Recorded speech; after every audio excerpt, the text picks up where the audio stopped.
Kindness in words creates confidence. Kindness in thinking creates profoundness. Kindness in giving creates love. Let us extend our hands of kindness this festive season to ones in need. Hello and welcome to today's episode of Judiciary Watch. Today's episode will bring to you all the profound judicial pronouncements of the year 2017. Starting from the judgments in the nation's apex courts to the pronouncements in the lower courts. Please stay tuned. We will be right back. You just watch Judiciary Watch. Because there's no program. I just like it.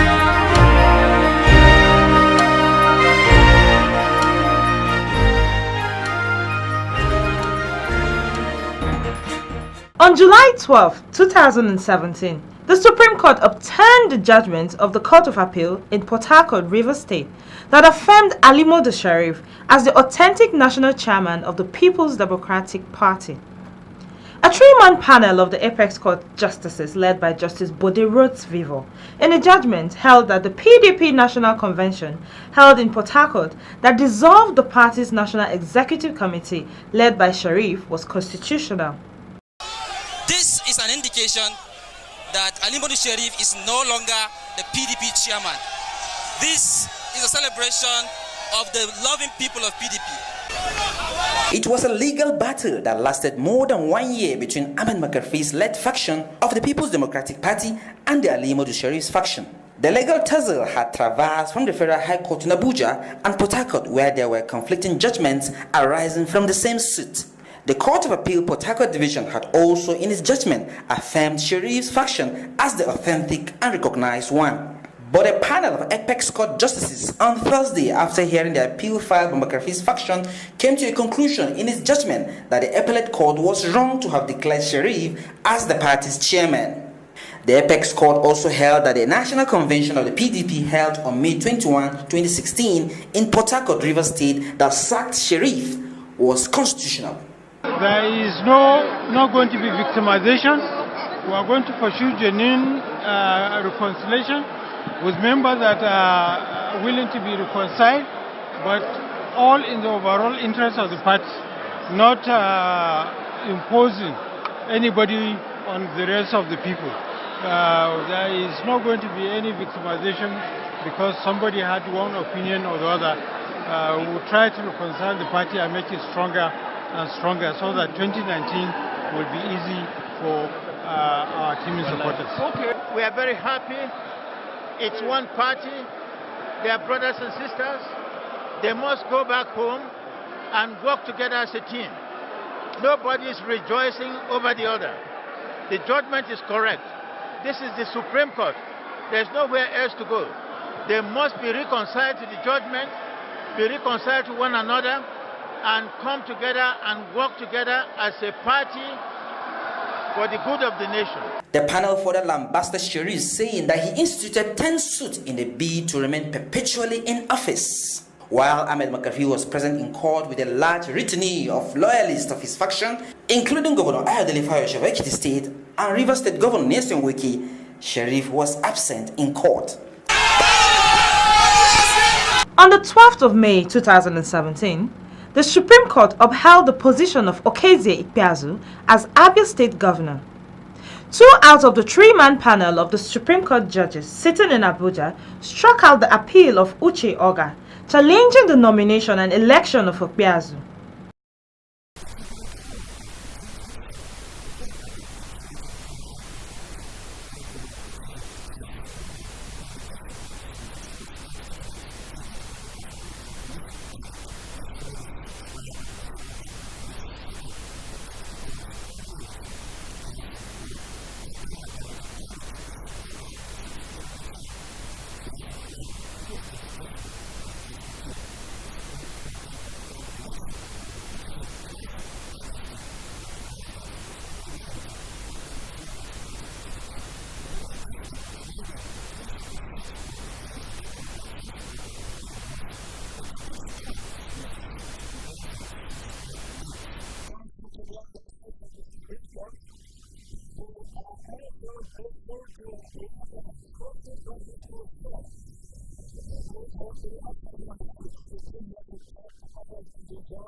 On July 14, 2017, Chief Justice of Nigeria, Walter Onogen, swore in 19 new judges for the Industrial Court of Nigeria.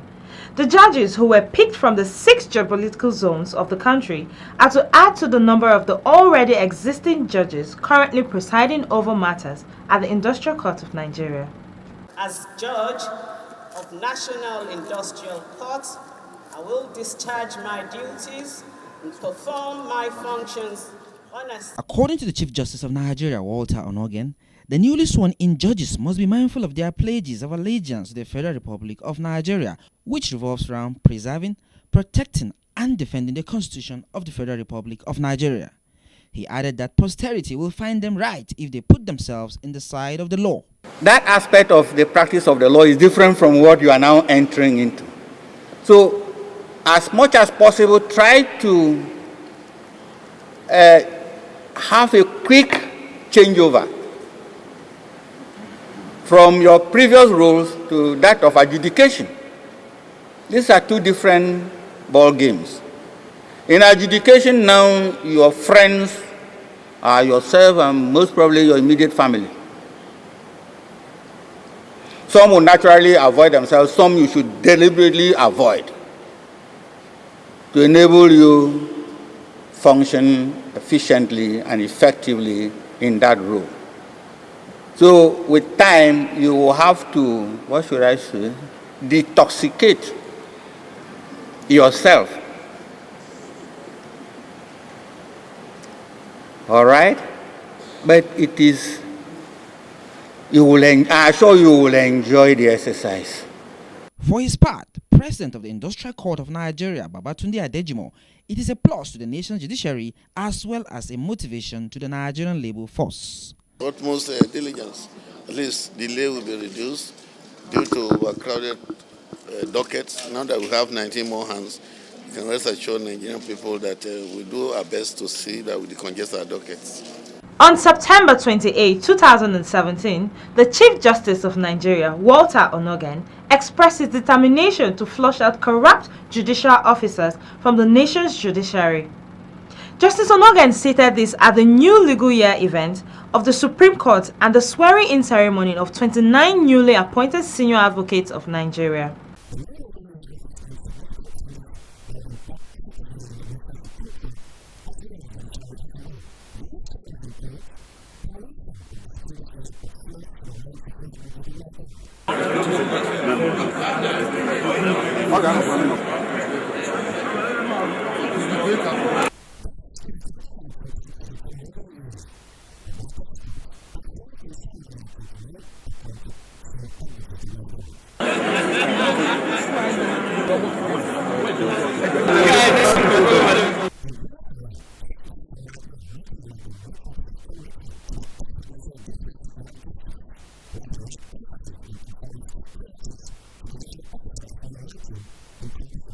Recipients of this great honor, which continues to represent the best and the noblest of the tradition, practice, and integrity of our profession. I wish you success in all your future endeavors, including your role as role models. Embracing technology. While this may be so, I believe rather than attract innovative and practical solutions. To that extent, for example, traditional method of justice delivery in Nigeria as a waste of God, see a great year for the judiciary as it endeavors to deliver justice to all. We therefore commence this legal year with renewed hope and faith. I am confident to declare, on behalf of my learned brothers and brothers, that the Supreme Court will remain at the vanguard of protection of democracy and rights, rule of law, and the protection of justice. This reality hinges on our individual and collective moral and spiritual foundations.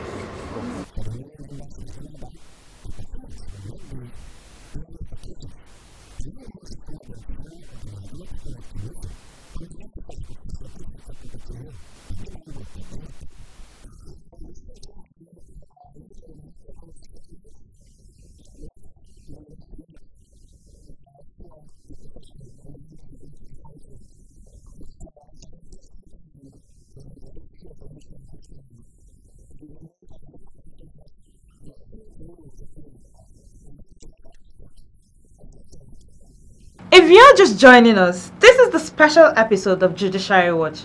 The episode brings to you the most profound judicial pronouncements of the year 2017. Please stay tuned. You just watch Judiciary Watch. Because there's no program that is like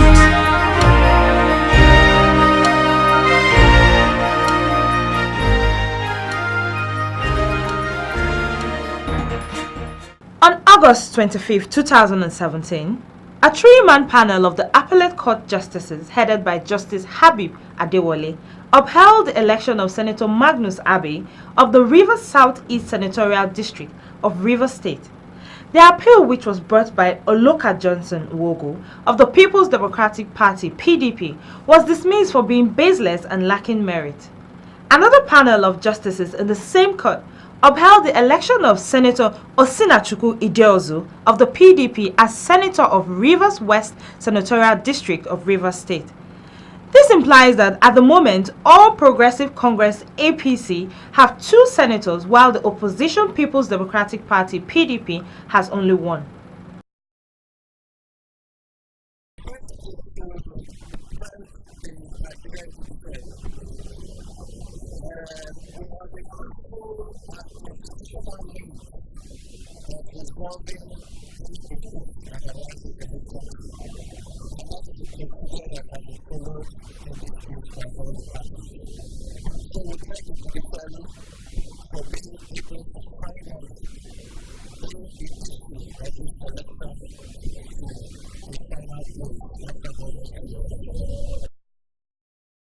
Those who were given the responsibility to count the votes and record it appropriately failed in their duties. They felt they could do anything. I resorted to the judiciary, and they have upheld my observations that votes must count in this country. We will not continue to do things anyhow. The votes must count. How can it be that INEC will go ahead and announce results when 2 major local government areas, and indeed many more, were excluded from being counted after an election had been conducted? And what the judiciary did was, look, you just do not exclude any of the votes, provided they were lawfully cast. Count them and declare. Whoever is the majority, whoever won the majority of valid vote cast, declare. And that's what I asked for. On November 30, 2017, the Court of Appeal sitting in Abuja upheld the June 22, 2017 judgment that affirms Aminu Tambuwa as authentic governor of Sokoto State. In the judgment delivered by the appeal court judge Emmanuel Agim, the court dismissed the application of Senator Umar Dahiru, which challenged the legality of the December 4, 2014 APC primary election that produced the former Speaker of the House of Representatives as the party governorship flag bearer. According to Justice Agim, Section 131 to Section 33 of the Evidence Act stated that the primary body responsible for conducting elections and monitoring party primaries, that is INEC, is to prove whether the APC primaries that produced Tambuwal as governorship candidate did not follow due process. This makes the submission of the appellant incomplete and inconsistent. He therefore struck out the application for lacking merit. We appreciate the erudition displayed in the judgment, even though we do not agree with them.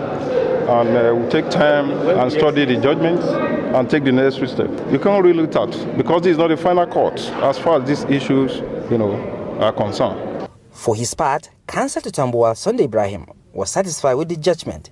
He appealed to both Tambuwal and Dahiru to resolve their differences. This judgment has also confirmed that the case the appellant made at the lower court is different from what they have brought before the Court of Appeal, and further confirmed that the case of the appellant was totally lacking in merit and was just a mere an empty sojourn to the Court of Appeal. All the issues that were raised by the appellant were decided against the appellant. But an appellant whom in his case had also said that the seat be given to another political party, it beats my imagination if truly he is still a member of the APC. But that is the internal matter for them to decide. The last is yet to be heard, since the hero still has another chance at the apex court.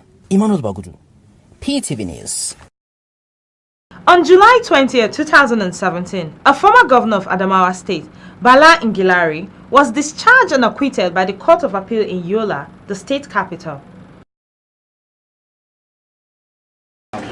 His Excellency Bala Ngilari did not commit any offense as prescribed by the Adamawa State Procurement Law, and also Bala Ngilari was not a procurement entity as arrived at by His Lordship at the trial court. You accept what comes your way, bearing in mind that it is God that orders our steps.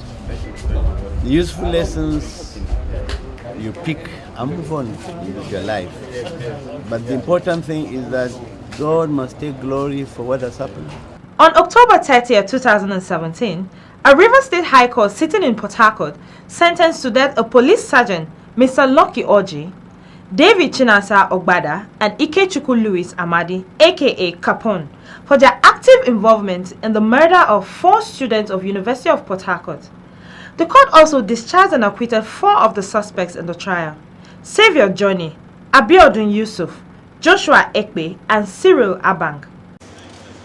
Justice Nyodi, in his judgment, blamed the accused persons for embarking on mob actions without having the facts about the action of the students. The judge said the death of the 4 children was a culmination of the shameful failure of security institutions, especially in the area of intelligence sharing, adding that the police, the C4I and the Joint Military Task Force failed in their responsibility. Speaking with newsmen, counsel to the convicted persons, Obidimma C. Obidimma, assured that judgment will be reappealed and that the decision of the court was based on findings of the investigation. The matter was slated for judgment, and judgment have been given. I represented the first, second, third, and 7th accused person.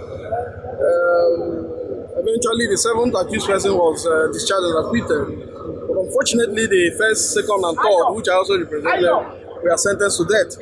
However, looking at the judgment, on our own end, we are sure that we are going to appeal based on the grounds of appeal we spotted out in the judgment. Meanwhile, counsel to Abang Cyril, the 7th defendant, Abadias Charles Abapa, explained that his client Abang Cyril did not take part in mob action that led to the death of Alu 4 victims. However, father of one of the killed students, Mike Toku, expressed joy in the judgment that the only consolation from the decision of the court is that the children who were wrongly killed have been vindicated. I'm happy that the garment of robbery, criminality has been removed from the 4 boys who were killed in Alu. It is now clear that they did not go there to steal. They were not criminals. They only went there to demand for death, and unfortunately, they were killed. And I'm also happy that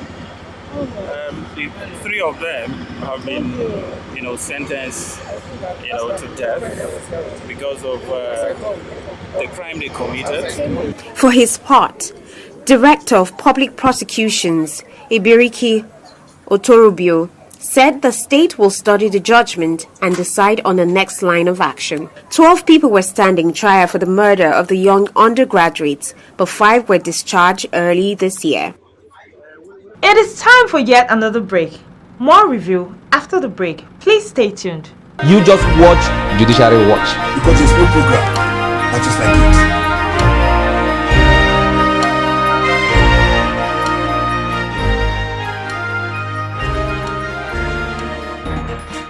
On September 11, 2017, a federal high court sitting in Abuja directed the Nigerian police to vacate and unseal the headquarters of the Peace Corps of Nigeria within 7 days and allow the officers of the Corps access the building, just as it awarded the sum of 12.5 million naira as damages.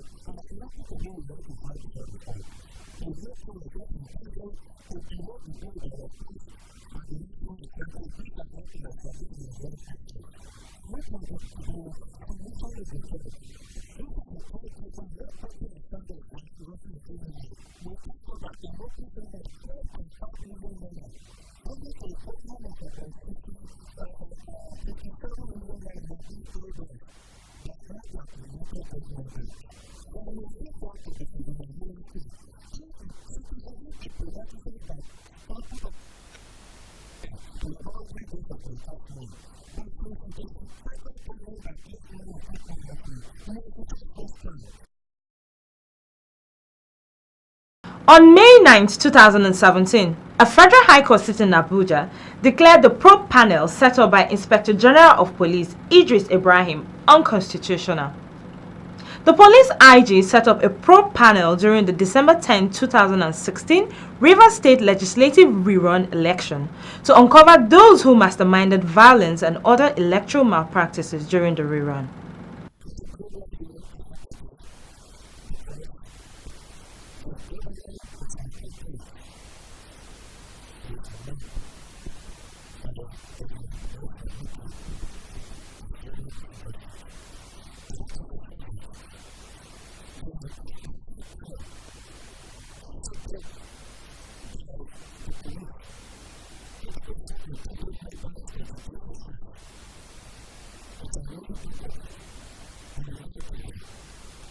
On July 4, 2017, the immediate past Senate leader, Ali Ndume, was discharged and acquitted of the 4-count terrorism charges brought against him by the federal government since November 2011.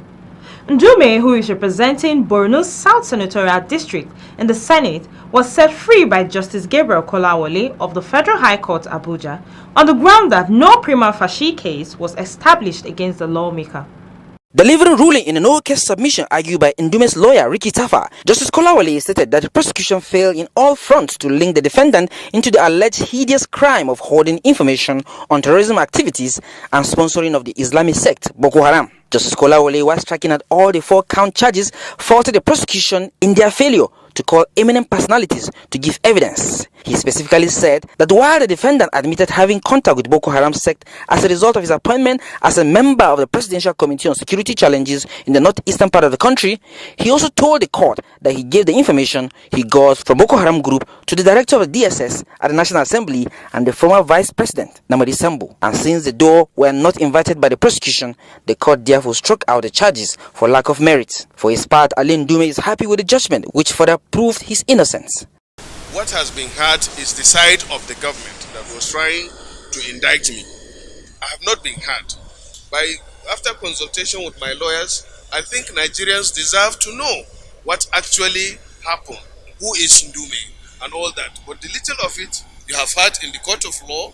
I was a member of the Presidential Committee that has a responsibility, and I, as a representative of the unfortunate area that have been ravaged by insurgency, have a responsibility of even putting my life online so that we solve this problem. And that was what I tried to do. One of Ndume's counsel, Marcel Oru, gave an insight to the journey so far. Has shown copiously that justice has not only been done but manifestly done. This case has been very tedious. It started in 2011, indictment of terrorism, but today the court has heard, and rightly so, that such allegations are not true and they are most unfounded. With this judgment, Senator Ndume will be given back his travel documents and continue his representation of the good people of Borno South Senatorial District of Borno State.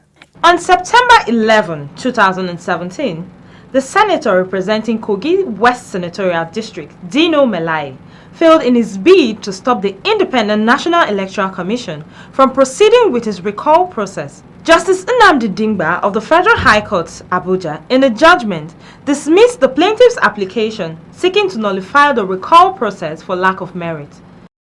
According to Justice Dingba, the petitioners, which are Dina's constituents and INEC, are not under any obligations in line with Section 68 and 69 of the 1999 Constitution to serve copies of the petitions to the plaintiff before embarking on the exercise, as was argued by Melai's lawyers. It was premature that they rushed to court, and what they wanted to do was to just come and then scatter everything, put impediment on everything.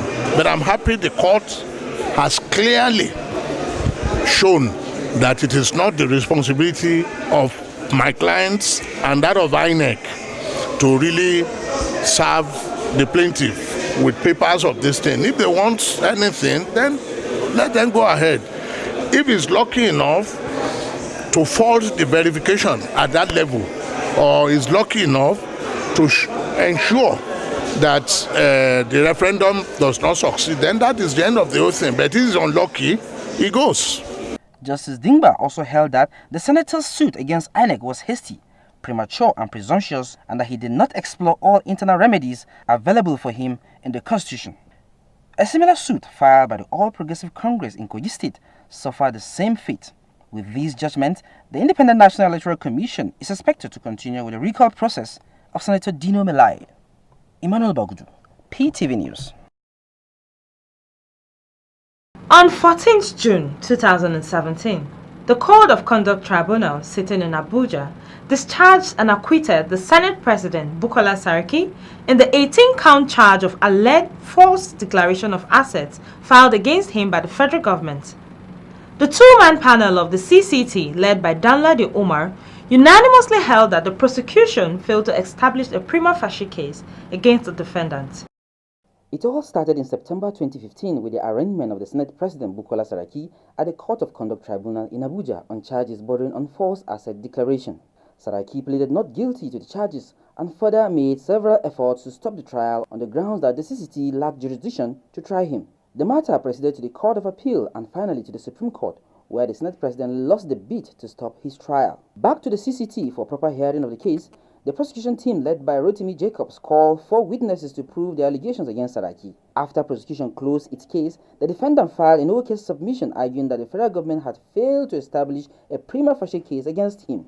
Delivering a ruling on the application, Tribunal Chairman Danladi Umar said that a careful perusal of the 4 witnesses and 48 exhibits tendered by the prosecution showed grave defectiveness as no prima facie case was established. He also held that no reasonable tribunal will convict the defendant based on the evidence produced by the prosecution. Defense and prosecution counsel were on hand and they reacted to the tribunal's verdict.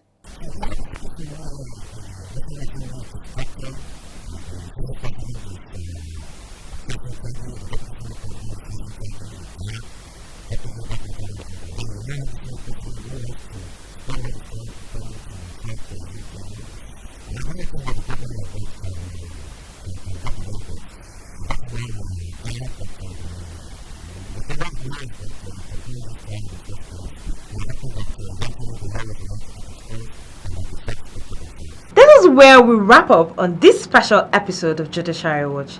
Don't forget to extend your kindness to the ones in need this festive season. We will also appreciate your comments and contributions on our email and social media platforms. Have a memorable Christmas and a prosperous New Year.